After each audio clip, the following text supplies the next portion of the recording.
Mandalorian Season 3, Episode 3 has came out a few days ago, so let's talk about it. So it opens where we left off, in the mines of Mandalore. Din and Bo-Katan finally make it out, and instead they have to battle a few TIE interceptors since I think they've been tracked or something. And it's nice to see the TIE interceptors. We haven't seen them since, heck, who knows? They reappear, and I guess it's cool. And if I can definitely feel the action with these scenes, and I like how it switches from Din fighting the fighters and the Naboo starfighter to watching Bo-Katan them down while R5's struggling to stay still on the ship. Like that, I thought that was cool.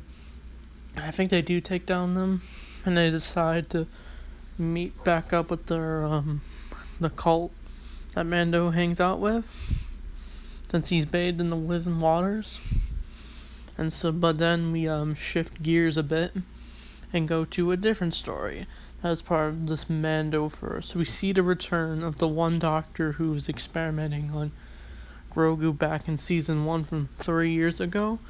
So I guess I want to finish his story or do something else with him. And it appears that he is no longer working with the Empire. He works with the New Republic on Coruscant. So it's nice to see Coruscant again. And we see the playhouse from Revenge of the Sith. So I thought that was a nice touch to the prequels. It's nice to see it still there years later.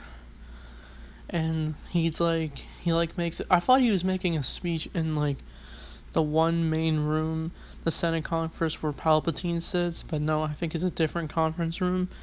And he basically talks about how he wants to change and stuff. And people cheer him on, and basically even the rich people want to hang out with him, and he's just like, whatever. But then he runs into this one admiral lady who used to work on Moff Gideon's ship, and then she decides the two meet, and then they're like, oh wow. But then they're hanging around Coruscant. They have these popsicle looking things. Now popsicles exist in Star Wars. And so they decide to kind of just fool around and let loose. Where they touched a sculpture of what Coruscant used to look like before the city was built. But then security droid goes after him, they laugh, and they're just want to be chill, I guess. And it seems like our main guy, the doctor, is just going through a routine. He wakes up, and he does his duties, or whatever, and he talks to this one droid. It's sort of I couldn't tell if it was a therapy droid or something, I couldn't tell. But then he decides to change things up a bit when the one lady Admiral decides to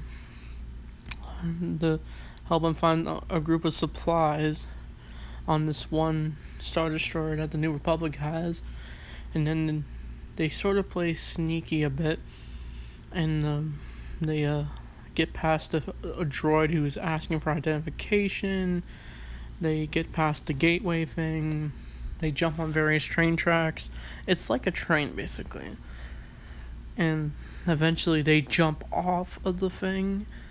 And then they finally get to the Star Destroyer. And then they take the supplies. And they sort of reflect what they want to do for their future, for the rebellion. They talk about what they wanted to be and stuff. But then they finally get to the supplies. But then they are outnumbered by Republic officers. And it's revealed the one admiral lady has actually been using him the whole time. And then he gets in trouble, and he wakes up, kind of like how Crosshair did in the Bad Batch episode. He wakes up in an experiment chair, and it looks like he's about to get tested on with high voltage. So it shows that the New Republic has their bad side too, just like the Empire. So that could be interesting for the future of storytelling for Star Wars.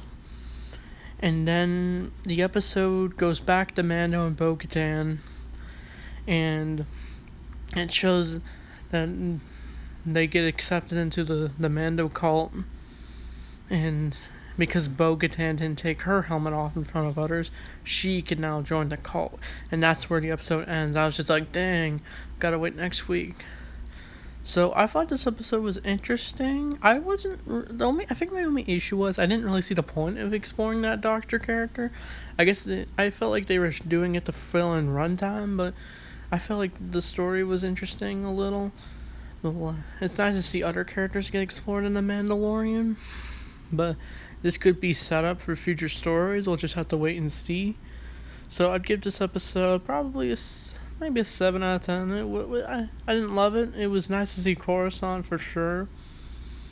But yeah, I certainly liked this episode. So with that said, can't wait for the next episode. So thanks for watching. See you guys next time.